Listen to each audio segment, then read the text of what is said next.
Rabbim icabet kıl, Yirakta ana duasını. Ulug Rabbim icabet kıl, Zindanda ata duasını. Ulug Rabbim icabet kıl, Musafir yetim duasını. Ulug Rabbim icabet kıl, Vatansiz g'arib duasını.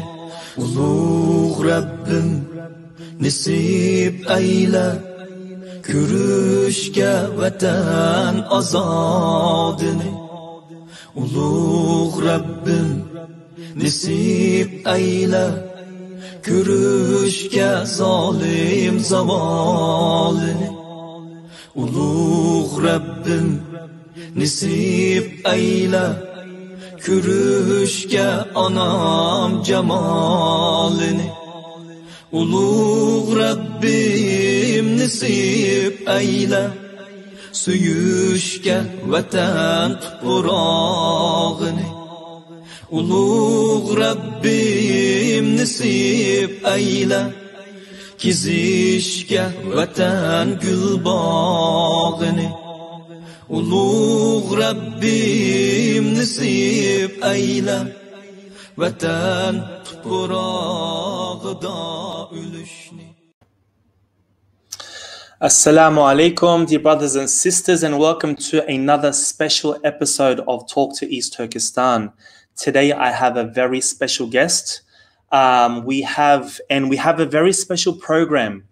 The format of the program is going to be slightly different tonight because we have a guest who speaks Turkish, and our guest today is none other than Dr. Selçuk Özdağ. He is the vice president of the Future Party in Turkey. And the reason why we are crossing over to Turkey is such an important country for the Uyghurs. Now, the Uyghurs in Turkey are the most populous outside of East Turkestan. I mean, the most populous country to have Uyghurs is Kazakhstan, but the most populous country to have a sort of political framework or sort of political action to happen is Turkey. And obviously there is lots going on with Turkey's relationship with China. And I'm speaking to a man today because he used to be a part of what we know now today as the leading party, which is running the Turkish government at the moment, as AK Party. And former Prime Minister Ahmet Davutoğlu is the president of the Future Party. So this is why I wanted to have this conversation. Inshallah, I'm trying to work on getting Dr. Ahmet Davutoğlu one day as well.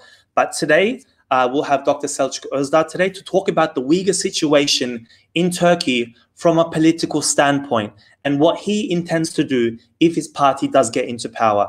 So the format of the show is that I will ask my questions in Turkish. I will get the full answer for each of those questions in Turkish. Then I'll translate it for everyone, the question in English and then the answer in English as well. So without further ado, I'd like to welcome Dr. Selçuk Özdağ to the show. Selamünaleyküm hocam, nasılsınız? Çok teşekkür ederim. Hayırlı akşamlar diliyorum. Aslan Bey, böyle bir program yaptığınız için de sizi tebrik ediyorum. Allah razı olsun hocam.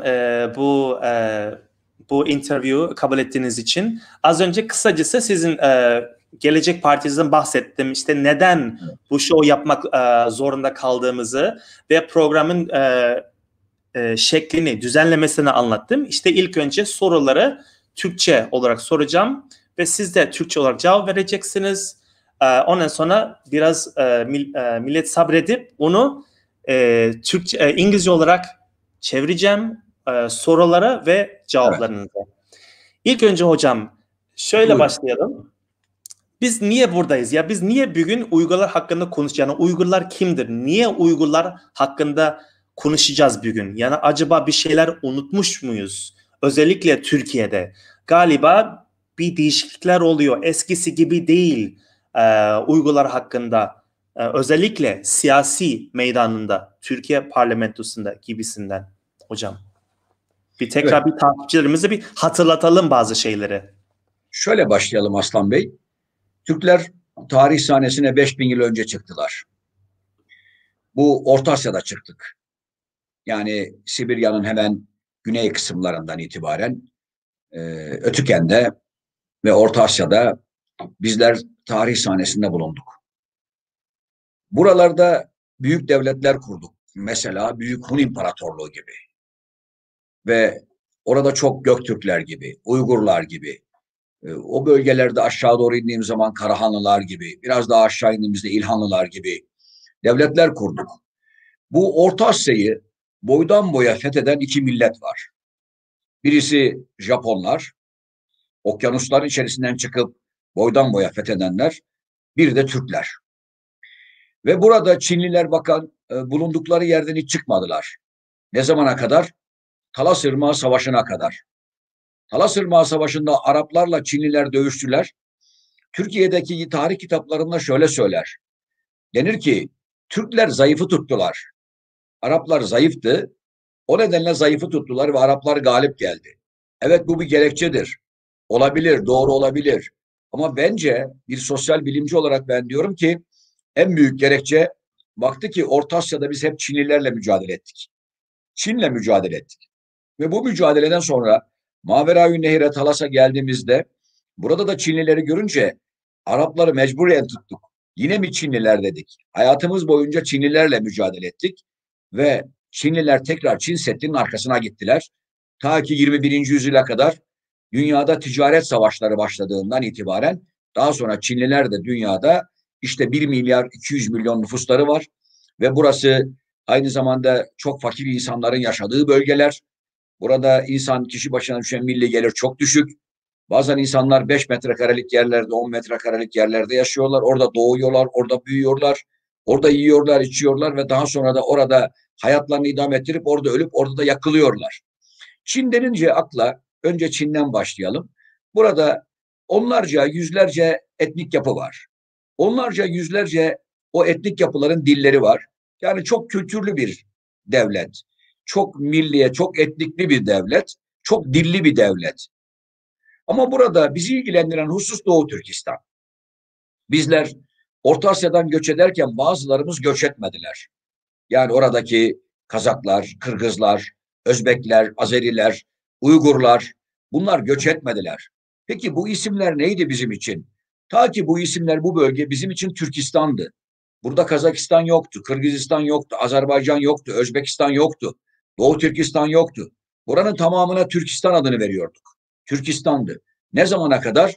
Ta ki 17 Ekim 1917'de Lenin, Stalin ve Sultan Galiyev Çar'a karşı Rusya'da bir devrim yapıncaya kadar.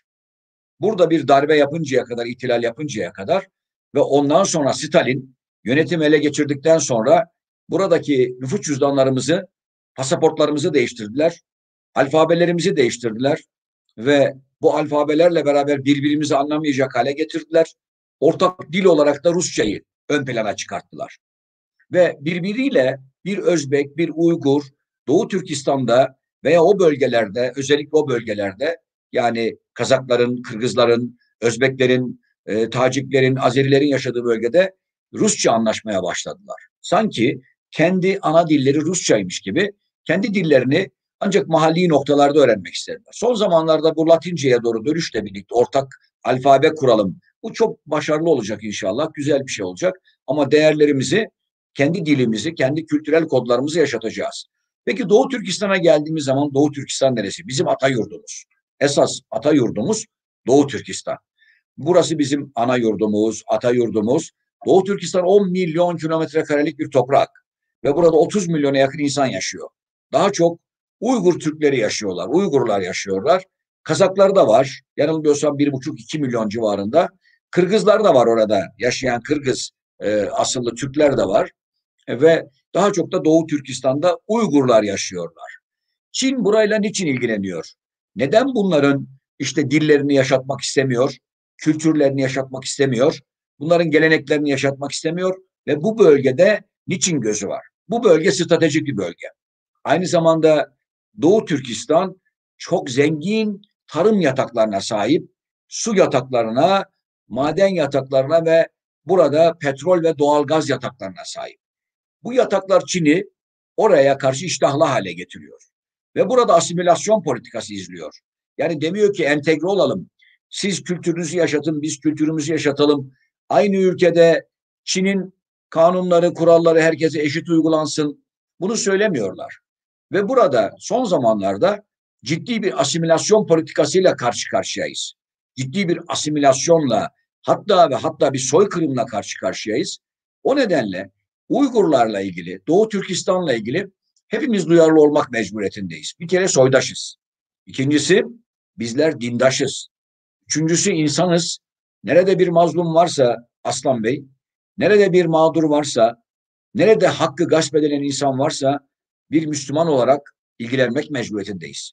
Filistin bizi ne kadar ilgilendiriyorsa Filistinliler, Kırım'daki Kırım Türkleri, Kırım Tatarları bizi ne kadar ilgilendiriyorsa, Kerkük'teki Türkmenler, Yörükler bizi ne kadar ilgilendiriyorsa, Kıbrıs'taki Türkmenler bizi ne kadar ilgilendiriyorsa, Türkler ne kadar ilgilendiriyorsa, Balkanlardaki Boşnaklar bizi ne kadar ilgilendiriyorsa, Arnavutlar bizi ne kadar ilgilendiriyorsa, Doğu Türkistan'daki Uygurlar, Kazaklar ve Kırgızlar da bizi o kadar ilgilendirmelidir. Hatta daha fazla ilgilendirmelidir.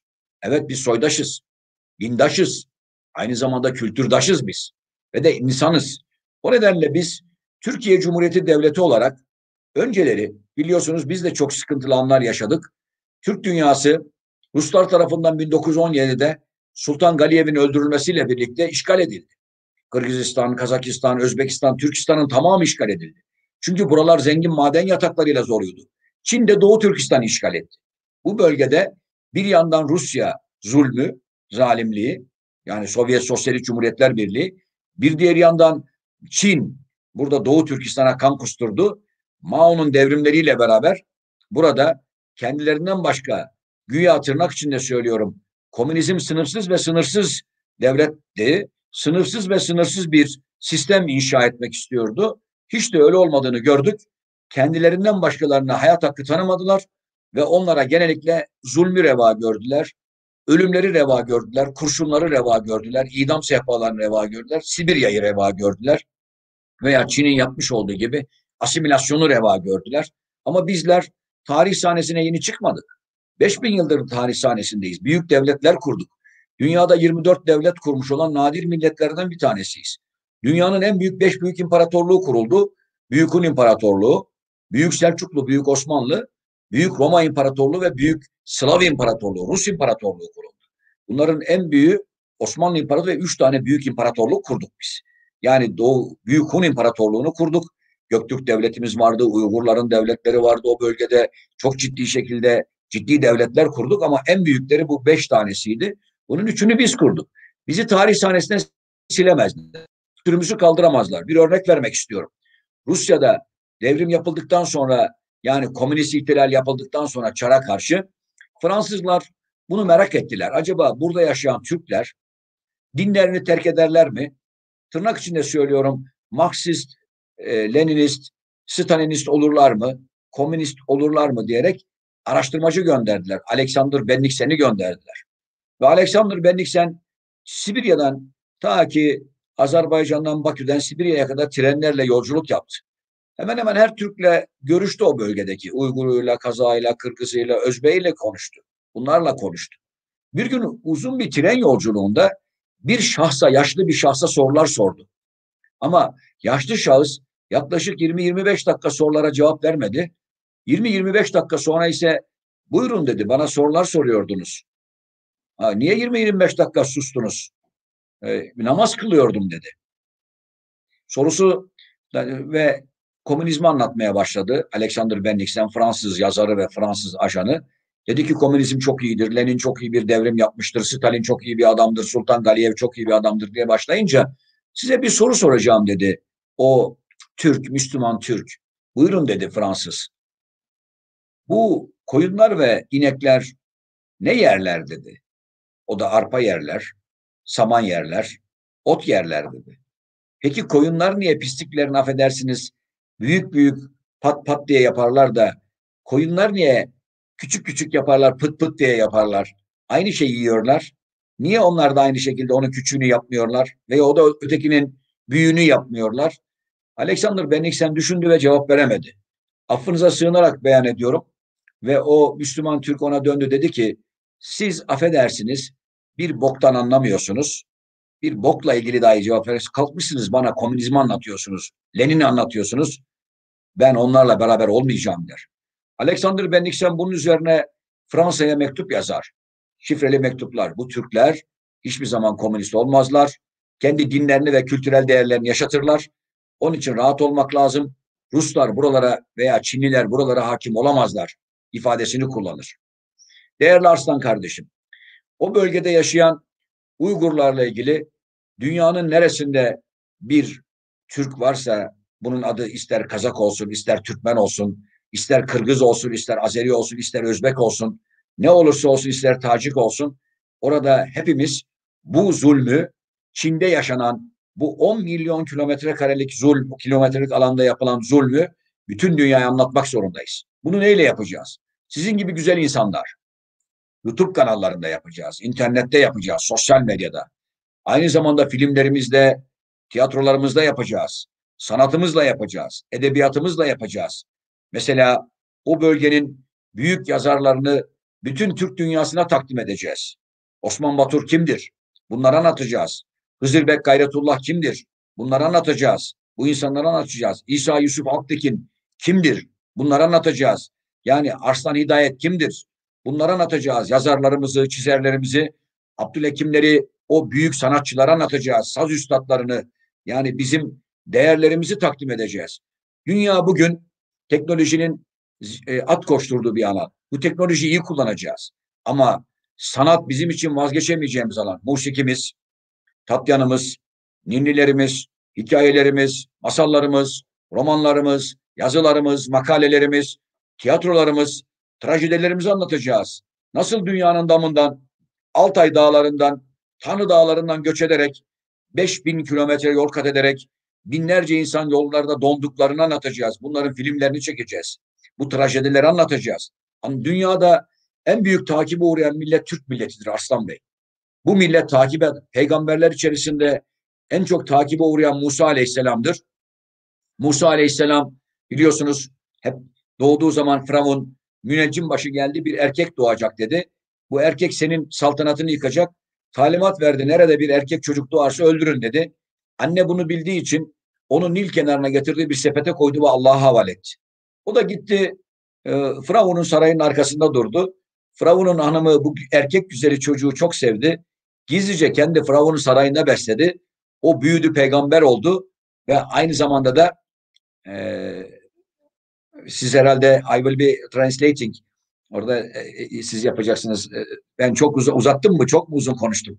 Ve daha sonra o Firavun'u kendi sarayında büyüyerek yıktı. Nasıl ki peygamberler içinde en çok takibe uğrayan peygamber Musa Aleyhisselam'sa, milletler içerisinde en çok takibe uğrayan insan da bir millet de Türk milletidir. Tarih sahnesine çıktığımız andan itibaren bizi Orta Asya'da önce Çinliler takip etti. Onlar bizi orada yaşatmamak için uğraştılar. Büyütmemek için uğraştılar. Daha sonra Ruslar uğraştılar orada. Aşağı indik, zaman zaman Araplar uğraştılar. Yukarı çıktık, Bizans uğraştı. Batı dünyası uğraştı bizimle. Ama biz dünyanın her yerinde 5 kıtada da varız şimdi. Arjantin'e gidin, biz varız orada. Gidin Afrika'ya, biz varız orada. Hilal yıldızlarımızla varız. Hilallerimizle varız orada. Ben gezdim. Nijer'e gittiğimde de gördüm orada. Ya 16. yüzyılda oralarda hilal yıldız olur mu mezarı taşlarında? Olur işte. Sibirya'da da biz varız. Japonya'da da biz varız. Çin'de de biz varız. Doğu Türkistan'da da biz varız. Yani bir yandan Uygurlarla varız, Kazaklarla varız. Camlarla, Çamlarla varız o bölgede. 10 milyona yakın insanla. Türk dünyasında da varız, Arap dünyasında da varız, Hristiyan Batı dünyasında da varız. Biz var olmaya devam edeceğiz. Ama önemli olan bu varlığı nasıl bilgiyle tanıştıracağız? O bilgi bizim kültürel değerlerimizi, yerel değerlerimizi evrensel hale getirecek ve de biz küreselleşmeye karşı yerel değerlerimizle nasıl direneceğiz? Bunlarla ilgili düşünmemiz gerekiyor. O nedenle nerede bir sivil toplum kuruluşu varsa hepimiz Doğu Türkistan'ı anlatmalıyız. Hepimiz bu dönemde Doğu Türkistan'la beraber olmalıyız. O acıları telaffuz etmeliyiz. Ve ben buradan Çin'e sesleniyorum. Ben Gelecek Partisi Genel Başkan Yardımcısı olarak, Türkiye Cumhuriyeti Devleti'nin vatandaşı olarak, bir akademisyen olarak ve 45 yılını bir fikre, bir ideolojiye hasretmiş, yani büyük Türkiye'ye hasretmiş, zengin Türkiye'ye hasretmiş ama Türk dünyasıyla bağımız kopmasın, onlarla beraber kültürel alışveriş yapalım diyen bir insan olarak diyorum ki Çin devletine, bakın orada çok ciddi spekülasyonlar var. Çok ciddi iddialar var. Sizin insan haklarını çiğnediğiniz noktasında, zulüm yaptığınız noktasında, işkence yaptığınız noktasında, asimilasyon yaptığınız noktasında, oradaki dilleri, yani Uygurların, Kazakların, Kırgızların dillerini konuşturmadığınız noktasında, düğün yaptırmadığınız noktasında, nişanlarını, sünnetlerini yaptırmadığınız noktasında ve değerlerine, ibadetlerine kısıtlama getirdiğiniz noktasında bu iddialar var. Bu iddiaları çürütmenin yolu, madem ki siz büyük devletiz diyorsunuz, büyük devlet açık devlettir, şeffaf devlettir. Her şeyini bütün dünyaya açan devlettir. Gelin, dünyada insan hakları örgütleri var.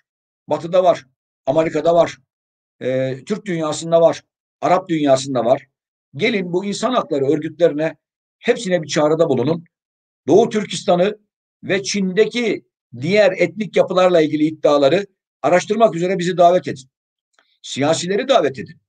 Ve burada hiçbir baskı yapmadan biz günlerce, haftalarca, aylarca gerekirse oradaki Doğu Türkistan'daki Uygurlarla, Kazaklarla, Kırgızlarla, Uygur Türkleriyle biz konuşalım, oturalım. İbadethaneleri gezelim, mezarlıkları gezelim, düğünleri gezelim, nişanları gezelim, sünnet merasimlerini seyredelim. Camilerde neler olup bitiyor bunlara bakalım. Evlerde neler olup bitiyor ama bizi denetlemeyin. Bizim yanımıza mihmandar adı altında ajanlarınızı koymayın. Biz gezelim orada. Açık olun buna. Siyasilere açık olun. İşte akademisyenlere açık olun. Aynı zamanda insan hakları örgütlerine açık olun. Ve böylece sizin hakkınızdaki spekülasyonlar ortadan kalksın. Eğer yanlışsa ve yalansa bunlarla ilgili bize diyelim ki hayır, bu yapılanlar bir anti propagandadır, bir negatif algı yürütmedir, doğru değildir. Doğu Türkistan'daki Uygurlar, Kazaklar, Kırgızlar rahat ibadet ediyorlar. Rahat kendi dillerini konuşuyorlar, kültürlerini yaşatıyorlar diyebilelim. Ama doğruysa da sizi insan haklarına davet edelim. Bugün büyük devlet olabilirsiniz. Bugün siz oradaki insanlara zulmedebilirsiniz. Ne yaparsanız yapın, zulümle abat olunmaz. Zulüm ebedi sürmez. Zalimler hiçbir zaman için galip gelmez. Geçici galip gelirler. Hakikat galip gelir. O nedenle bütün dünya Uygurların gözümüz Uygurların üstünde. Çin'in üstünde. Bütün dünyada. Efendim diyorlar ki Amerika Birleşik Devletleri orayı karıştırmak istiyormuş. Öyle söylüyorlar. Madem öyle söylüyorsa Amerika Birleşik Devletleri orayı, eğer bunlar doğru değilse nasıl karıştıracak? Eğer bunlar doğruysa Amerika Birleşik Devletleri bununla ilgileniyor diyerek biz ilgilenmeyelim mi yani? Orada bir haksızlık yapılıyorsa Amerika Birleşik Devletleri'nin hedefi başka olabilir. Oradaki insan hakları diye yürüyebilir, başka bir hedef tayin edebilir kendisine. Ama onun başka hedefi var diyerek orada insan hakları ihlalleri oluyorsa, işkenceler oluyorsa, oradaki insanların kültürel kodları, kültürel değerleri yok sayılıyorsa, ana dilleri konuşturulmuyorsa, ana dilde orada kendi dillerini öğrettirmiyorlarsa, eğitimde kullandırmıyorlarsa, sosyal hayatta kullandırmıyorlarsa, biz bunu Türkiye Cumhuriyeti Devleti'ndeki her vatandaş dile getireceğiz. Evet, Türkiye'de bazı konularda hassasiyetleri törpülemek istiyorlar. Son zamanlarda Adalet ve Kalkınma Partisi'nin mevcut koalisyon hükümetinin buna MHP de dahil olmak üzere Çin'de olup bitenlerle ilgili pek sesleri çıkmıyor. Buyurun. Siz. Hocam isterseniz o soruyu daha sonra soracağım. Ladies and gentlemen, obviously that was a really long answer. I'm going to try and summarize most of it. So the question was, let's start off with why are we talking about the Uyghurs today and what is going on with Turkey and the Uyghurs? What's the political situation? And he basically started off with Turkish history, that the Turks have been around for 5,000 years. The Turks have had various empires like the Huns and the Göktürks. The Turks are a major group and a major player in the world and have been for thousands of years. And ever since the beginning, the Turks and the Chinese in general have always been at each other's throats. That's why you have the Great Wall of China, and he went into a lot of history with that. He also said that back in the day, there was this huge Turkestan, this geographic area with with many different groups, including the Uyghurs. You had the Kazakhs, the Uzbeks, the Kyrgyz, various different groups living together. And the USSR, with their communism, taught these Turkish groups nationalism, and they separated us from just being Turk into various nations like the Kazakhs, the Uzbeks, the Kyrgyz, the Uyghurs. He says that me as a Turk, we believe that Turkestan or East Turkestan is a motherland, and China, not just China, but the USSR back in the day wanted to use this region because it's full of natural resources, coal, gas. It's a strategic area, and just like how we Turks in Turkey give importance to Palestinians and other Turkic or oppressed groups around the world, we should be giving, if not more, at least the same amount of attention to the Uyghurs. Turkey has historically, been threatened with communism and death through the USSR and the Chinese Communist Party. They've always historically seen death, assimilation, torture, various other oppressions. But the Turks, the gist of it was, the Turks are a very strong group.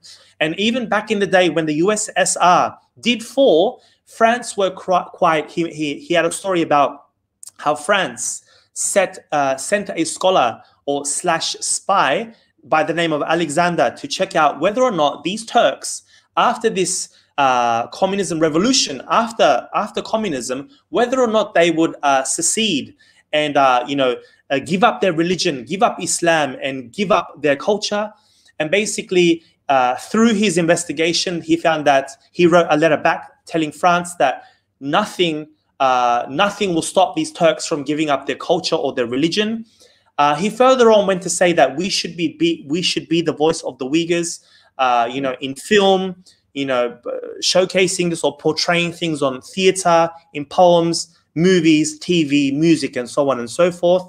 He went along and talked about that, the Turks have always been bullied around for thousands of years, but the world mustn't forget that we currently have we've established many states around the world, and also many empires, the Ottoman Empire, the Hun Empire, various empires, the Seljuk Empire. And he says he has a message to China that he, as the vice president of the Future Party, that he says for China to be transparent. We are hearing many oppressions like concentration camps, the tortures, and all that. If what the world is saying is not true, if these claims are not true, then let us in. Let human rights organizations in. China constantly says that the USA is playing an anti-propaganda game against China. Well, prove us wrong. Let us in. Let us speak to the Uyghurs. Give us unfettered access. Let us, see weddings. Let us go to the mosques. Let us speak to the people without people following us. So that is the gist of what he told us. The second question I'm going to move along to. Again, the framework of the show is that I will ask the question in Turkish, get the answer in Turkish, and then I will translate the question in English and then the answer in English as well. So I'll now move to the second question. Hocam, şimdi bir özetini yaptım. Tabii ki hepsini giremem ama güzelce özetini yaptığımı inşallah hakkını vermek diye diyorum. İkinci soruya geçelim hocam. Evet. Şimdi biz bakıyoruz ki hocam, mesela dünyada Fransa gibi, ABD gibi, Avrupa gibi, işte Uygurların az önce bahsettiğiniz, onlar bizim soydaşımız, dindaşımız, kültürdaşımız değiller. Ama dünyada Uygurları savunan en çok güç oradan geliyorlar. Yani oradaki ABD olsun, Fransa olsun, onlar bizi daha çok savunuyormuş gibi görünüyor. Ve eskiden tarihsel olarak Türkiye bizim sesimiz oluyordu. Ama şimdi Türkiye sessiz gibi kaldı ama Batı, bizim şeyimiz olmayan insanlar bizim yanımızda. Evet. Siz yorumlar mısınız bunu? Şöyle Arslan Bey, Batı dünyasının insan hakları ile ilgili örgütleri var. Bu örgütlere saygı duyarım. Bu örgütler insan hakları konusunda hakikaten çok duyarlılar. Afrika'da, Ön Asya'da, Arap ülkelerinde, Türkiye gibi ülkelerde, yeni kalkınan ülkelerde insan hakları ihlallerini gündeme getiren hakikaten çok samimi Hristiyanlar, çok samimi Yahudiler var. Bu sivil toplum kuruluşlarını alkışlıyorum ben. Ama devlet noktasında kendi ülkelerinde insan haklarına riayet eden bu e, ülkeler, bu devletler başka ülkelere maalesef zaman zaman demokrasi adı altında başka şeyler takdim ediyorlar. İşte Irak'ta yaptıkları gibi, Suriye'de yaptıkları gibi veya Sudan'da yaptıkları, Libya'da yaptıkları gibi emperyalist politikaları da var. Onu da ihmal etmeyelim. O tarafı da var. Ama bu tarafta ise hakikaten çok ciddi şekilde insan hakları ihlallerine karşı duyarlı oldukları bir veçe de var. O da sivil toplum kuruluşları, NGO'lar. Bunlar yapıyorlar. Ama bu tarafta ise İslam dünyasına baktığınızda, yani Araplara ve Türklere baktığınızda özgür ve özgün devletlerini kurabilmiş değiller. Her ne kadar bugün Rusya, Sovyet Sosyalist Cumhuriyetler Birliği 1989'da yıkıldı. Bu yıkıldıktan sonra 91'de yıkıldı. Yıkıldıktan sonra burada 5-6 Türk devleti kuruldu veya başka devletler de kuruldu. Gürcistan gibi, efendime söyleyeyim Ukrayna gibi, aşağıda Ermenistan gibi başka devletler de kuruldu. 16 devlet kuruldu orada. Bu devletler kurulduktan sonra özellikle bizleri ilgilendiren, yani Kazakları, Özbekleri, Kırgızları, Azerileri, Türkleri ilgilendiren, hususa Türkmenlere ilgilendiren hususa baktığımız zaman ise tam ve kamil manada özgür olduğumuzu söyleyemeyiz. Bağımsız olduğumuzu söyleyemeyiz. Bir yandan Çin orada büyük bir ejderha gibi ağzını açmış, bak bekliyor. Bir diğer yandan bir ülke öbür taraftan yine emperyal politikaları terk etmiyor. Kırım'ı işgal ediyor. Ukrayna'yı işgal etmek istiyor. Gürcistan'la ilgili hesaplaşma yapmak istiyor. Yani yine aynı şekilde yayılmacı politikalarını devam ettiriyorlar bunlar. Yani Arap ülkelerine veya Türklere geldiğimiz zaman da geri kalan ülkelere, buralardaki ülkeler de kendi kaynaklarını kendisi kullanabilecek kadar demokratik ülkeler değil. Yani seçimle gelip seçimle giden ülkeler değil burası. Biraz Türkiye bu noktada başarılı. Geri kalan ülkelere baktığımız zaman krallıklar, burada zaman zaman diktatörlükler, zaman zaman otoriter yapılar ve bu otoriter yapılar ve diktatörlüklerin de başka ülkelerle dirsek temasları, başka ülkelerle al gülüm ver gülüm şeklinde ilişkileri var bunların. Ve bu ilişkiler nedeniyle de kendileri özgün olamıyorlar ve bir yerde mazlum varsa, mağdur varsa da onu savunamıyorlar. Yani bakıyorlar kim savunuyorsa acaba biz de onunla beraber, yani partnerimiz kimse, müttefikimiz kimse onunla beraber yapabilir miyiz diyorlar. Ve bu İslam dünyası gerek Araplar gerek Türkler devlet olarak kendilerini bir sorgulamaları gerekir. Özellikle bu devlet başkanlarının, bu devletleri yönetenlerin kendilerini sorgulaması gerekir. Bir diğer taraftan ise sivil toplum kuruluşlarının halka geldiğimiz zaman burada halkın da duyarlılıklarını törpülemek istiyorlar. Mesela Türkiye Cumhuriyeti Devleti her dönem gerek Cumhuriyet kurulduğu zaman Gazi Mustafa Kemal Atatürk realist bir politika izlemekle beraber Türk dünyasını unutmadı. 1936 yılındaki, yanılmıyorsam eğer, Bursa Nutku'nda bir gün Sovyet Sosyalist Cumhuriyetler yıkılacaktır. Oradaki soydaşlarımız var bizim 250 milyona yakın. Bir gün bu soydaşlarla bir araya geleceğiz. Onların dilleriyle, kültürleriyle, onların tarihleriyle ilgilenmek mecburiyetindeyiz ifadesini kullandı ama bir yandan yurtta sulh, cihanda sulh dedi. Zayıftı, güçsüzdü ama bir diğer yandan da Kerkük'le ilgilendi. Bir diğer yandan işte Kıbrıs'la ilgilendi. Bir diğer yandan Hatay'ı Türkiye Cumhuriyeti Devleti'ne kansız bir şekilde diplomasiyle ilhak etmenin veya dahil etmenin yollarını başardı. Buldu ve başardı. Bunu yaptı. Ama Türk dünyasıyla da ilgilendi biliyorsunuz onlarla da. Ve güçlü olduğumuz dönemlerde de gerek Menderes döneminde, gerek Demirel döneminde, gerek Özal döneminde, hatta Demirel Adriyatik'ten Çin Seddi'ne kadar Türkler diye bahsediyordu. Büyük Türk Cumhuriyetleri diye bahsediyordu. Bunları söylüyordu. Veya Özal döneminde. Daha sonra gerekse Sayın Türkeş, Sayın Muhsin Yazıcıoğlu döneminde veya Recep Tayyip Erdoğan'ın ilk dönemlerinde buralarda nerede bir mazlum varsa, mağdur varsa hep ilgilendik. Devlet olarak ilgilendik. Ama son zamanlarda Türkiye Cumhuriyeti Devleti'ni doğru yönetmeyen, eksik yöneten, hatta kötü yöneten, hatta yönetemeyen bir koalisyon hükümetiyle karşı karşıyayız. Ve de Çin'e güzellemeler yapan, Mao'ya güzellemeler yapan bir de koalisyon ortakları var. Nur topu gibi bir serçe parmağı ortakları var bunların. Bu da bizi hakikaten ciddi şekilde rahatsız ediyor. Ben milletvekilliği yaparken Sayın Ahmet Davutoğlu Dışişleri Bakanlığı döneminde Doğu Türkistan'dan başka ülkelere giden şu şekilde veya bu şekilde, yani ben burada yaşamak istemiyorum, insan hakları ihlalleri var deyip başka ülkelere sığınan, daha sonra Türkiye'ye gelmek isteyenlere Türkiye diplomasiyi konuşturarak, Çin Büyükelçiliği ile konuşarak, zaman zaman onlarla diplomasiyi devreye sokarak devreye girdik ve bunlara anlattık. söyledik ve onlar da geldiler. Türkiye'ye geldiler, başka ülkelere gittiler, Amerika'ya gittiler, Almanya'ya gittiler, İskandinavya ülkelerine gittiler, Arap ülkelerine gittiler ve bulundukları yerlerde kendi kültürlerini yaşattılar. Ama şimdi ise oradan büyük bir feryat geliyor. Yani orada diyorlar ki annelerimiz, babalarımız şu an yok, duyum alamıyoruz, hapishanelerdeler, nerede olduklarını bilmiyoruz, kardeşlerimizi bilmiyoruz. Burada ciddi bir asimilasyon var, ciddi bir kültür emperyalizmi bizi yutmak istiyor. Burada topraklarımızı yutmak, bizleri yutmak, bizi hayvan yerine koymak istiyorlar. Bunlara karşı lütfen duyarlı olun diyorlar. Ama Türkiye Cumhuriyeti Devleti 3 kuruş 5 kuruş veyahut da bugünkü koalisyon devleti demeyeyim, koalisyon hükümeti Çin'le yapacakları bazı swap anlaşmaları veyahut da bazı kredi anlaşmaları nedeniyle öyle söyleniyor, öyle iddialar var. Buraya gözlerini kapatmış vaziyette, kulaklarını tıkamış vaziyette, ağzına da fermuar çekmiş vaziyette. Bu doğru değil.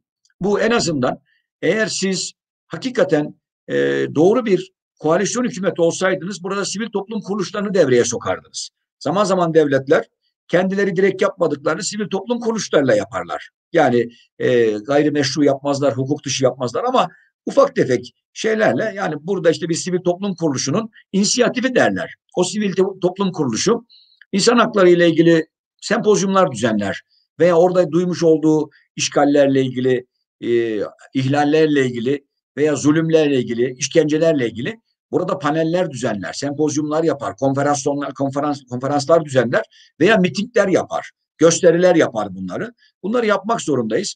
Mesela biz geçen gün Doğu Türkistan'da yaşanan Uygurların, Kazakların ve Kırgızların yaşamış olduğu, daha çok Uygurların yaşadığı, o bölgedeki Müslüman Türklerin yaşadığı bütün zulümlerle ilgili, işkencelerle ilgili Çin Büyükelçisi'nden randevu talebinde bulunduk. Ama Çin Büyükelçisi gitmiş, ne zaman gelecek bilmiyoruz ve en azından buradaki durumları konuşmak, bunlarla bakın bunun duyumlarımız var, ciddi şekilde iddialar var, bunlarla ilgili bir açıklama yapın ve biz Çin'e gitmek istiyoruz diyecektik. Doğu Türkistan'a gitmek istiyoruz, Doğu Türkistan'ı hür bir şekilde gezmek istiyoruz ama Çin Büyükelçiliği, şimdilik Çin Büyükelçisi'nin atanmasını bekleyeceğiz.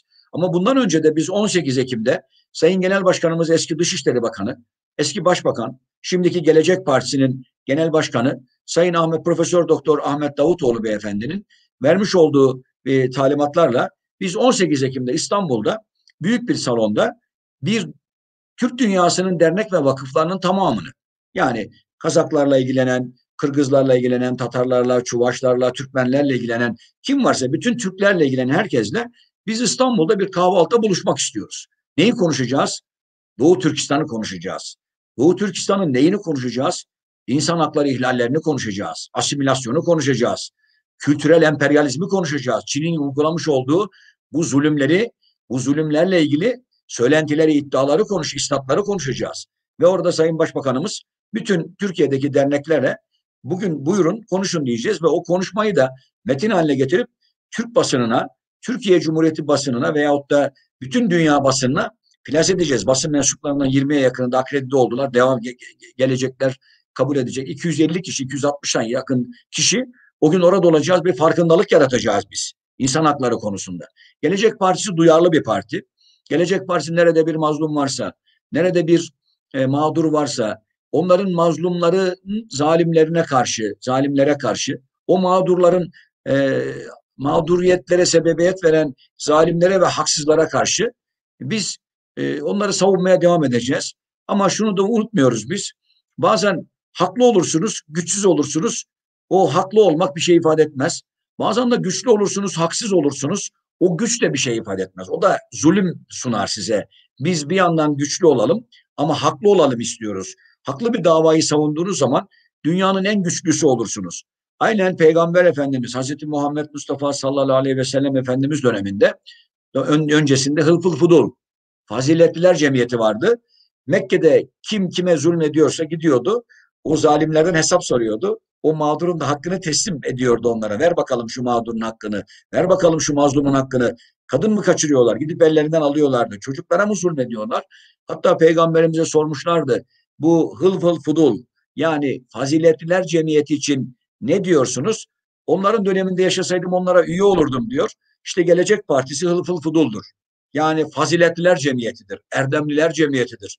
Nerede bir haksızlık varsa baş kaldıracağız. Biz orada çünkü kimsesiz kaldım, yetişey kimsesizler kimsesiz diyenlerin sesi olmak istiyoruz biz. Nerede bir mazlum varsa, nerede bir mağdur varsa, nerede bir haksızlığa uğrayan varsa ve orada insan hakları varsa Gelecek Partisi olacak orada. Gelecek Partisi'nin il başkanları, ilçe başkanları, genel başkan yardımcıları veya üyeleri olacak orada. Hepimiz hep birlikte Doğu Türkistan ızdırabını içimizde duyacağız. Çünkü bir Müslümanın parmağı kanasa, eğer sen o ızdırabı duymazsan imanını tart diyor. İmanını kontrol et ifadesini kullanıyor Peygamber Efendimiz. Biz de kendi imanımızı tartmak istiyoruz. Yani biz ne kadar duyarlıyız, ne kadar acılı insanların yanındayız. O nedenle yani bir Sibirya'yı unutturmayalım. Bir Kırım'ı unutturmayalım. Bir Kerkük'ü unutturmayalım. Bir Kıbrıs'ta yaşadıklarımızı unutturmayalım. Biz 5,5 milyon Birinci Cihan Harbi'nde 5,5 milyon kişinin ölümlerini unutturmayalım. Yani gerek Kafkasya'da gerek Doğu Türkistan'da nerede bir şey varsa buradan ben hükümete sesleniyorum. Koalisyon hükümetine. Lütfen Çin'le yapacağınız anlaşmaları yapın, yapmayın demiyoruz. Ticaret yapın. Win and win, kazan and kazan yapın. İhracat yapın, ithalat yapın. Karlı ama buradaki insan haklarını unutmayın. Soydaşlarınızı unutmayın, dindaşlarınızı unutmayın. Kültürdaşlarınızı unutmayın, tarihtaşlarınızı unutmayın. Bunları unutursanız eğer Allah sizi çarpar. Yani bugün çarpılmadığınızı zannedersiniz ama bir vesileyle bir şekilde metafizik bir şekilde biz metafizik ürpertilere de inanıyoruz. Biz sizi nerede bir zalim varsa o zalimi mutlaka Allah cezasını bir şekilde kulları vasıtasıyla veriyor. Veya bir başka bir şekilde veriyor bunları. O nedenle biz hükümeti uyarıyoruz burada. Hükümet lütfen Doğu Perinçe'yi dinlemeyin. Siz Doğu Türkistan'daki dernekleri dinleyin. Siz bir an önce Çin Büyükelçisi'ne gidin veyahut da Çin'e gidin. Doğu Türkistan'a milletvekilleri gönderin. Parlamentodaki milletvekillerini gönderin. CHP'lileri, İyi Partilileri, MHP'lileri, diğer partilileri gönderin ve oradaki yapılan insan hakları ihlallerini yerinde görsünler. Ve gelsinler Türkiye'de de bir basın toplantısı yaparak bunları anlatsınlar. Kitaplarla, yazılarla, hatta oraya gazeteciler gitsin. Dünyanın en seçkin gazetecileri gitsin veya Türkiye'nin en seçkin gazetecileri gitsin. İnsan hakları komisyonları, üyeleri gitsinler. Görelim orada bunları. Madem bu kadar hakkınızda spekülasyon var Çin hükümeti, bu spekülasyonları ortadan kaldıralım. Mevcut hükümete düşen vazife de burada diyalog kurmaktır. Biz Çin'le savaşalım demiyoruz. Çin'le dövüşelim demiyoruz. Çin'le ticari ilişkileri askıya alalım demiyoruz. Ama burada insan hakları ihlalleri yapılırken de kusura bakmayın Çin'e de bazı müeyyideler getirelim. Hayır Çin bunlar ispatlıdır. İspatlı olduğu için de ben seninle ticaret askıya alırım. Bazı büyük firmalar görüyorsunuz pamuk ticaretini durdurdular. Dünyanın seçkin firmaları. Yani bunların yapmış olduğu duyarlılığı, insan hakları duyarlılığını, zulme karşı baş kaldırılarını biz de yapalım. Bir Edward Said ne yapmıştı hatırlayın Filistin'de. Kolombiya Üniversitesi'ndendi. Kendisi Hristiyandı ve Arap'tı. İntifada başladığında orada İsrail mevcut hükümet Filistinlilere zulmettiğinde gitti. Küçük bir nohut tanesi kadar bir taş aldı oradan. Sembolik olarak İsrail cephesine attı. Ülkesine döndüğünde bütün Yahudi lobiler ayağa kalktılar. Bunu üniversiteden atın dediler. Rektör dedi ki hayır ben üniversitedeki faaliyetine bakarım. Dışarıdaki faaliyetine bakmam. Orada bir şahsiyet gösterdi. İşte dünyanın her yerinde şahsiyet gösteren insanlara ihtiyacımız var bizim. Yani Rusya'da bir Alexander Solzhenitsyn neler yaptı orada. O nedenle orada hakikaten Kırımlı Mustafa Cemiloğlu'na karşı oradaki Rus yazarların açlık grevlerini biliyoruz. Bugün de aynı şekilde Hristiyan Batı dünyasında, Arap dünyasında veya Türk dünyasında çok seçkin bilim adamları var. Nobel almış bilim adamları, çok seçkin sporcular var, çok seçkin sanatçılar var. Bu seçkin sanatçıları, bu seçkin sporcuları, bu seçkin bilim adamlarını bu konuda duyarlı olmaya davet ediyoruz. Gidin Çin Büyükelçiliğine müracaat edin bulunduğunuz ülkelerde. Biz Doğu Türkistan'ı görmek istiyoruz. İzin istiyoruz, gitmek istiyoruz deyin ve olup bitenleri de bütün dünyaya anlatın. Benim anlatacaklarımla Aziz Sancar'ın anlatacakları farklı olabilir. Veyahut da öbür tarafta efendim ünlü bir sporcunun, olimpiyat şampiyonunun, dünya şampiyonunun veya Avrupa şampiyonunun anlatacakları veya ünlü bir sanatçının Fazıl Say'ın anlatacakları farklı olabilir. Zülfü Livaneli'nin farklı olabilir. Veya ünlü bir romancımızın, yaşayan bir romancımızın oraya giderek veya dünyanın her yerindeki insanların oraya gitme taleplerini bekliyoruz biz. Bunu da hep beraber yapmamız lazım, desteklememiz lazım. Biz Gelecek Partisi olarak bu çağrıları yapacağız. Bu çağrılarla ilgili bu sanatçılarla, bu bilim adamlarıyla yazışmaları yapacağız. Ve bunların bu Doğu Türkistan'da yaşanan insanlık dramını, trajediyi, zulmü, acıları bütün dünyaya takdim etmemiz lazım. Ve böylece Çin'i dize getirebiliriz. Konuşursak, belgeli bir şekilde takdim edersek, bir diğer yandan da belgeseller yapalım. Diziler yapalım, hikayeler yazalım. İşte sizin gibi güzel insanlar çıksınlar, YouTube kanallarında bu insanları konuştursunlar. Bunları yapsınlar ve Doğu Türkistan'da yaşayan insanlar özgür yaşasın, hür yaşasınlar. Biz orada Çin'le savaşmak istemiyor oradaki insanlar. Çin'in kanunlarını çiğnemek istemiyorlar. Ama Çin'in kanunları da insani kanunlar olsun. Hukuki kanunlar olsun. Yani herkese Çinli nasıl yaşıyorsa ben de öyle yaşamak istiyorum. Çinli hangi haklardan faydalanıyorsa bir Uygur olarak, bir Kazak olarak, bir Kırgız olarak ben de aynı haklardan faydalanmak istiyorum. Onlara başka, bana başka olmaz insan hakları. Aynı ülkede yaşayan insanlar eşit haklardan eşit faydalanırlar. Eğer birisi çok fazla hak elde ediyor, bir diğeri de o hakları elde edemiyorsa orada ciddi şekilde bir devlet zulmü var demektir. Ciddi şekilde asimilasyon, ırkçılık var demektir. İnsan hakları ihlali vardır. O nedenle hükümete çağrıda bulunuyoruz. Hükümet, lütfen öyle kınamayla falan geçmeyin. Bununla ilgili Doğu Türkistanlı derneklerle bir araya gelin. Bu iddialar, kız kardeşim kayıp, oğlum kayıp, babam kayıp, annem kayıp, aylardır, yıllardır haber almıyoruz, neredeler bilmiyoruz, irtibat kuramıyoruz. Bütün bunlarla ilgili bir masa kurun. Bu masa otursun, çalışsın ve bunları da Çin Büyükelçiliğine götürürsün. Çin Büyükelçiliği de bu kayıplarla ilgili, bu cezaevindeki olaylarla ilgili veya oradaki yapılanlarla ilgili bize makul, mantıklı, doğru açıklamalar yapsınlar. Sonra bu açıklamalar ışığında da biz gidelim. Mesela Arslan Hidayet'in babası mı yok? Gidelim, ya o var desin. O zaman biz gidelim babamızı ziyaret edelim. Nerede bu bizim babamız? Urumçi'de mi? Nerede bizim babamız? Doğu Türkistan'da. Nerede? Bunu gidelim, görelim. O zaman da diyelim ki özür dileriz, babamız köyümüzde yaşıyor. Çiftçilik yapıyormuş, cezaevinde değilmiş. Ama eğer babamız yoksa da Çin hükümeti bunun hesabını versin. Zannetmesinler ki hesabını vermeyiz. Çok geçmişte büyük devletler geldi geçti. Ama onlar şimdi tarih sahnesinde yoklar. Yerlerinde yeller esiyor. Ve bir gün Çin'de bakarsınız bunun hesabını verir. Vermek zorundadır diye düşünüyorum. Hükümet bu konularda çok duyarlı olmalıdır. Bugün gerçi hükümetin Türkiye'ye bir faydası kalmadı artık ama inşallah Çin'deki Uygurlarla ilgili de ilgilenir diye düşünüyorum. Teşekkür ederim hocam. Okay guys, the question I had asked was, you know, many Western countries in the world who don't have a cultural or religious ties with the Uyghurs, like France, the UK, Australia, and America, they seem to be supporting the Uyghurs a lot more compared to, say, Turkey or the Muslim world or other Turkic nations. So he answered the question by saying that first he wanted to pay respect to the various NGOs around the world, whether they be Christian groups or Jewish groups or whatever groups that fight for human rights. Then he said that we mustn't forget when it comes to the actual governments that they are not fully sincere. And he briefly touched on the global war on terror, what happened in Iraq, but he was saying that this is the tireless work of the human rights organizations that have put pressure on governments to talk about these very issues.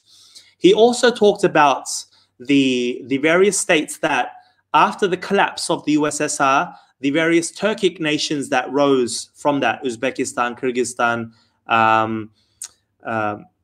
Kazakhstan, and even after the creation of the first Turkic state, the nations themselves, most of them were not democratic or still are not democratic, and they themselves are not fully free, and they are themselves still have very close ties to countries like Russia, to China, and they are very heavily influenced. And he's saying that the current coalition government in Turkey is literally being paid off to stay silent. But at the same time, they're saying that, you know, the current government in Turkey could still use NGOs and indirectly be supporting the Uyghurs. And he hopes for that sort of support.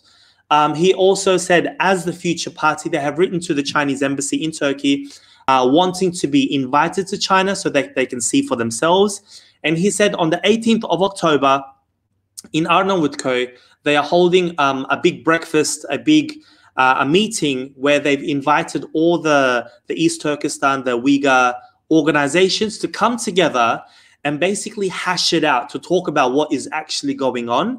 And he said that we need to do two things. We need to strengthen ourselves, because there's no point in us being weak and then standing up for the truth. Or to not stand up for the truth, be strong and then not be standing up for the truth. He says we need to find sort of a right sort of balance. And he says that he's talking straight to the current government, the Turkish government right now, he's saying that make your connections and dealings with China, but also use those connections and deals with China, but don't forget the Uyghurs and use those trade deals and put pressure on China to say that, you know what, because of these oppressions, we're going to stop this trade deal, and we're going to use our political framework, not just to make it a one-way relationship where China benefits, but we have to also put a stop, and we need to think about our own brothers and sisters. And he said he was, again, talking out to the Turkish government, saying, send ministers from all the various parties into China, into East Turkestan, and let them see for themselves. The influential people all over the Turkic world and the Islamic world need to also visit this area, because those influential people have many followers. And again, he talks out to China saying, you know, if China was actually having people live there freely, equally, if everyone was given free rights and everyone was treated equally, obviously the Uyghurs or people, this complaint, these stories would not be coming out, and saying that the Turkish government should really listen to those people that have lost their fathers. They cannot get in contact with their family members that have lost loved ones. If this is true, right, we should go and visit, for example, my father, your mother, your brother, your sister, to prove us wrong. So he's going back to that. Okay, this interview is going quite long. I'm gonna ask one more question and pretty much end it there. Hocam, Allah razı olsun. Çok güzel cevap verdiniz sorularıma. Aslında daha fazla sorum vardı ama ben bir tane daha soru sorup ondan sonra kapatalım inşallah. Yaklaşık bir saat oldu. Allah razı olsun. Hocam, evet. Şimdi bir tane zor bir soru sorayım size. Şimdi siz şu anda iktidarda değilsiniz. Belki olursunuz inşallah. Mecliste de değilsiniz. Şu anda belki konuşmak çok kolay sizin için. Çünkü herhangi bir şey yok. Yani iktidar değilsiniz. Yani oradan konuşmak çok kolaydır. Uygurları şimdiden destekleyelim filan, ama atıyorum iktidar oldunuz. Bu aynı tavırı tutacak mısınız yani? Aynı kalır mısınız yani? Mesela evet. Eskiden AK Parti çok savunuyordu. Artık o kadar da değil. Siz de aynı yola basar mısınız? Evet. Bizim geçmişimiz bir noktada geleceğimiz. Bizim yaptıklarımız yapacaklarımızın teminatı. Sayın Ahmet Davutoğlu Dışişleri Bakanı olarak bakanken de bu konularda çok duyarlıydı. Yani Cengiz Aytmatov, özür dilerim, Cengiz Dağcı vefat ettiğinde Londra'da, oysaki Kırım'a bir daha gelmemesi gerekiyordu o insanların, sürgüne gidenlerin aileleri. Ama Sayın Davutoğlu Ukrayna ile görüşerek, Rusya ile görüşerek ve de başka ülkelerle görüşerek Cengiz Dağcı'nın mezarının kendi doğduğu evin bahçesine gömülmesini diplomasiyle sağladı bu. Yaptık biz bunu. Ve ben de aynı şekilde gerek muhalefetteyken, daha önce Muhsin Yazıcıoğlu'la siyaset yaparken, gerek iktidardayken yine aynı duygular içerisinde hareket ettim. Samimi bir şekilde hareket ettik. Şimdi ise muhalefetteyiz, dediğiniz doğru. Anadolu'da bir tabir vardır. Bekara hanım boşamak kolaydır diyerek. Doğrudur, muhalefette konuşuruz. Zaten bizi anlamlı kılacak olan muhalefette konuştuklarımızı iktidarda yapabilmektir. Zaten iktidarda yapamayacağımız şeyi de muhalefette konuşmayız biz. Biz Çin'le ikili ilişkiler içerisinde Doğu Türkistan'da yaşayan, orada özellikle Uygurların, sonra Kazakların, sonra Kırgızların insanca yaşamalarını istiyoruz. Biz dünyanın her yerinde, Kırım'dakilerin de, Kerkük'tekilerin de, Kürtlerin de, Arapların da, Türkmenlerin de, Uygurların da, nerede bir Hristiyanın da, bir Yahudinin de zulme uğrayan kim varsa herkesin hakkını savunan bir Türkiye inşa etmek istiyoruz. Bu Türkiye'de neyle olur? Hamasi nutuklarla olmaz. Bu Türkiye bilgiyle olur, teknolojiyle olur, Anadolu coğrafyasını güçlü kılmakla olur. Biz güçlü olursak Doğu Türkistan da güçlü olur. Biz güçlü olursak Kazakistan da güçlü olur. Biz eğer Japonya teknolojisine, Almanya teknolojisine sahip olabilirsek ki Türkiye çok zengin bir ülke. Aynen Türk dünyası gibi, Kazakistan gibi, Kırgızistan gibi, Azerbaycan gibi, Doğu Türkistan gibi, Kerkük gibi, Kıbrıs gibi, yani buralar gibi hakikaten Allah bu topraklara çok büyük zenginlikler vermiş. Büyük tarım toprakları, alüvyonlu topraklar, mümbit araziler, çok ciddi nehirler ve yeraltı madenleri, doğalgazını, petrolünü, her türlü madenini vermiş. Ve çok ciddi bir kültürel doku var burada. İnsanlığı vermiş buraya. 5000 yıl boyunca biz insanlığa merhamet sunmuşuz. Yunusları yetiştirmişiz, Hacı Bektaşları, Hacı Bayramları, Fuzulileri yetiştirmişiz, Nesimileri yetiştirmişiz biz buralarda. Yani bir diğer yandan işte Hızır Bek Gayretullahları yetiştirmişiz. Bir diğer yandan İsa Yusuf Abdekirleri yetişmiş, işte Osman Baturlar yetişmiş, öbür taraftan Şeyh Şamiller. Her zaman değerli insanlar yetiştirmişiz biz. O nedenle biz yapamayacaklarımızı konuşmayız Gelecek Partisi olarak. Ahmet Davutoğlu bir bilge liderdir. Aynı zamanda samimi, ahlaklı bir insandır. Tecrübeli bir devlet adamıdır. Bu devlet adamı diplomasiyi bilir. Yaptıkları ortadadır. Diplomasiyle neler yapabileceğimizi, zaman zaman da milletin duyarlılığıyla neler yapabileceğimizi, sivil toplum kuruluşlarıyla neler yapabileceğimizi çok iyi bilir. Ve bunu Çin de bilir.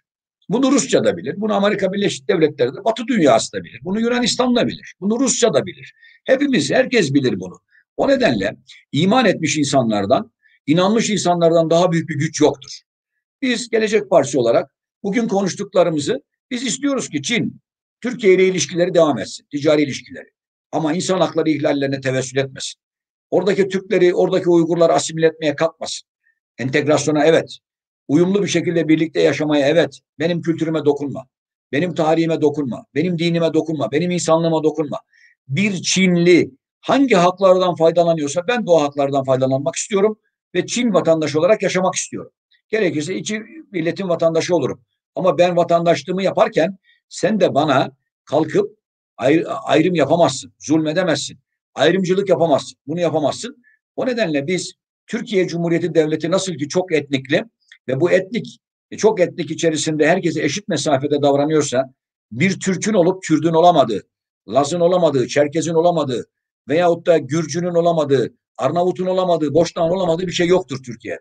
Aynısını biz Çin'de de istiyoruz. Aynısını Yunanistan'da Lozan Anlaşması gereği Batı Trakya'daki Türkler için de istiyoruz. Aynısını Kıbrıs'ta istiyoruz biz. İki toplumlu bir devlet olalım. Tek devlet olup iki toplumlu yaşayalım. Veya iki ayrı devlet olacaksa eşit şartlardan istifade edelim. Oradaki doğalgazı beraberce çıkartalım istiyoruz.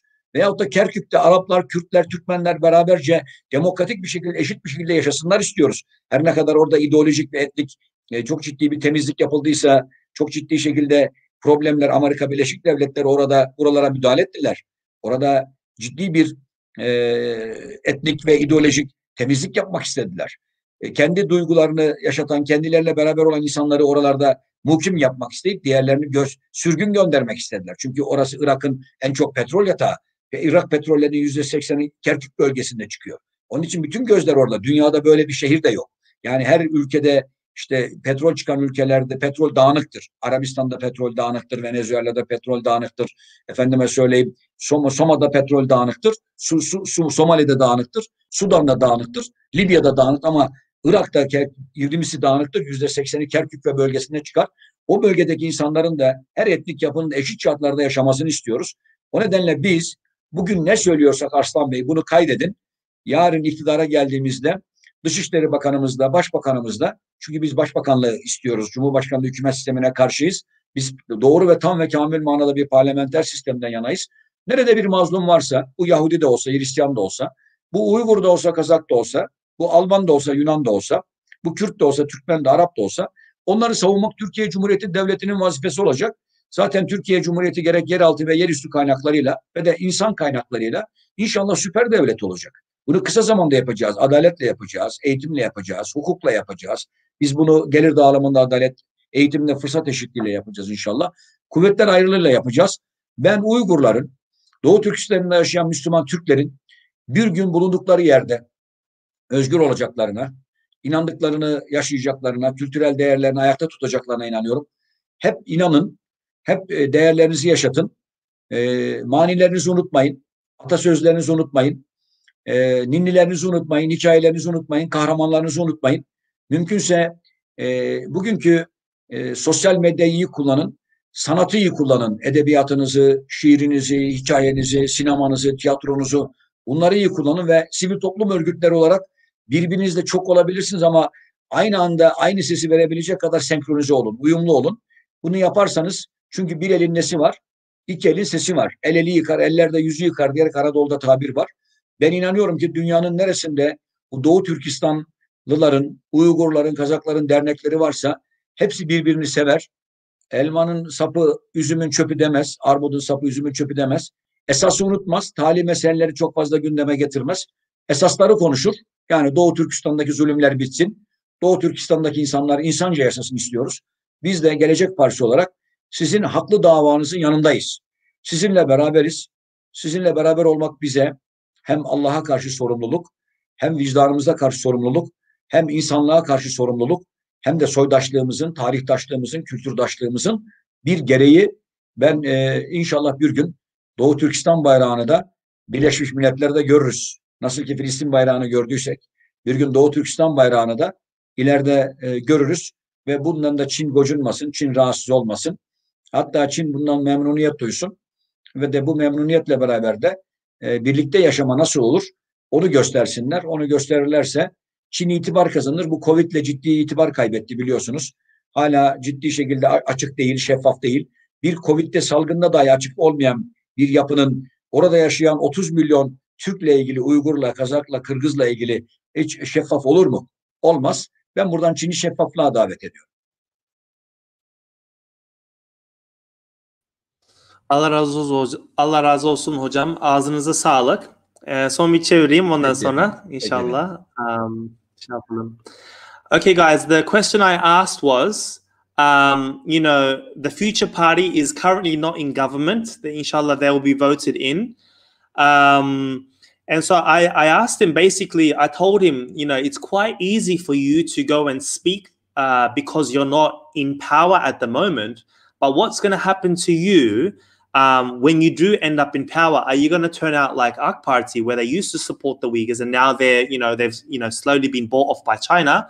Or are you going to keep your word and sort of keep the same tune as you're doing right now? And there's a very famous saying in Turkish where he says, it's easy for someone single to divorce his wife. And what that means is when you're not in that situation, it's easy to talk. Like he's saying talk is cheap. And so it's a very famous saying he used. And he's saying that, look, whatever our leader Ahmet Davutoğlu or whatever we say while we are not in power, we will basically see that through, and anything that we say, we will see it through, and we don't say anything that we will not do. And he says that if they are in power, that we will strengthen ourselves, we will still continue our ties with China, but make sure that we are bringing to light the oppression that the Uyghurs are suffering.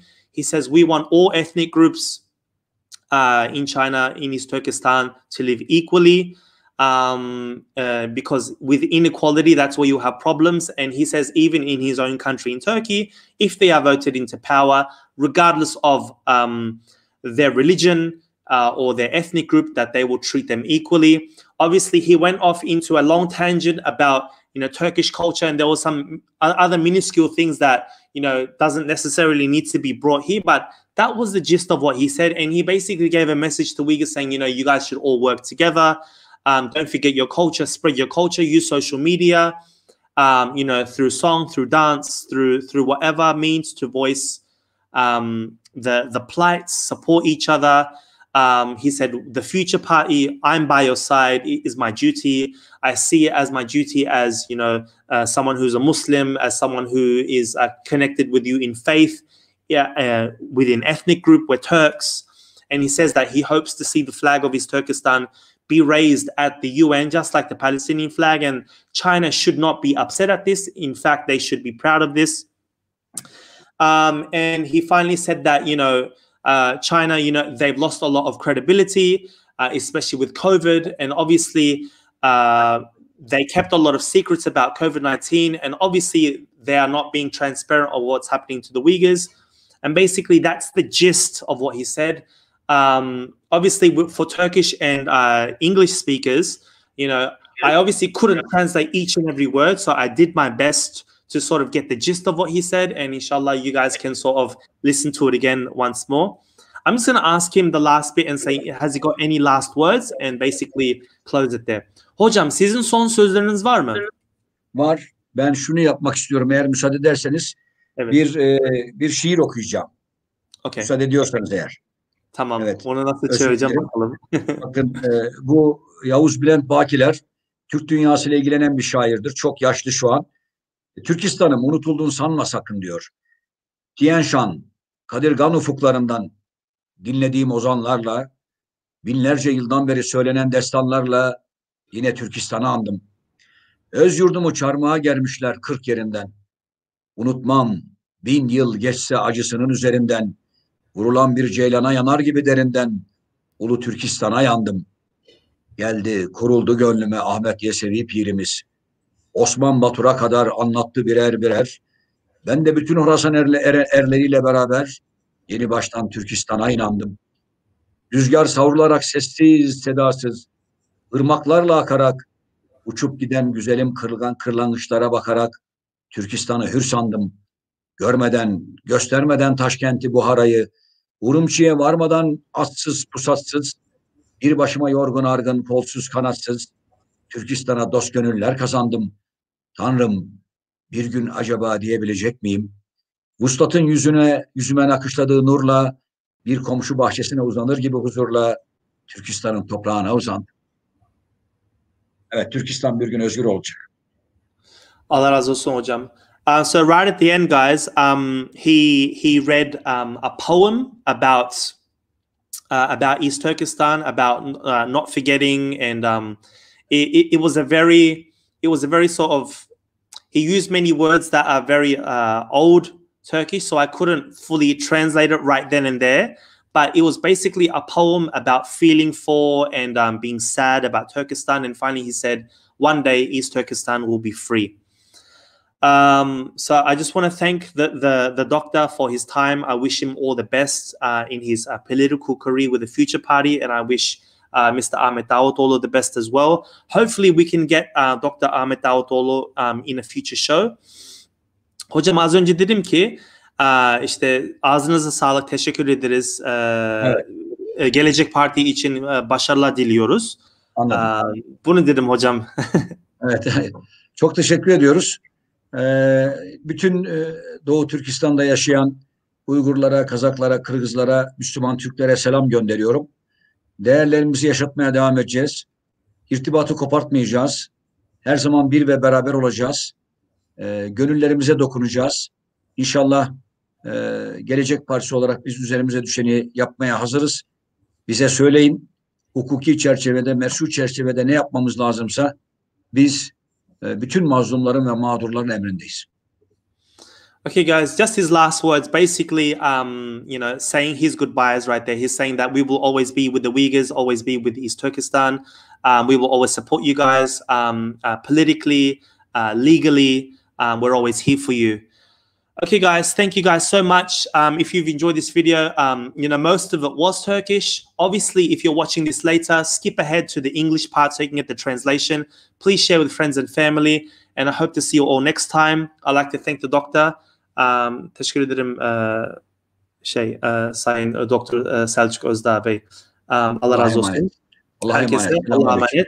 Everybody, Esselamu Aleyküm ve Rahmetullahi ve Berekatuhu.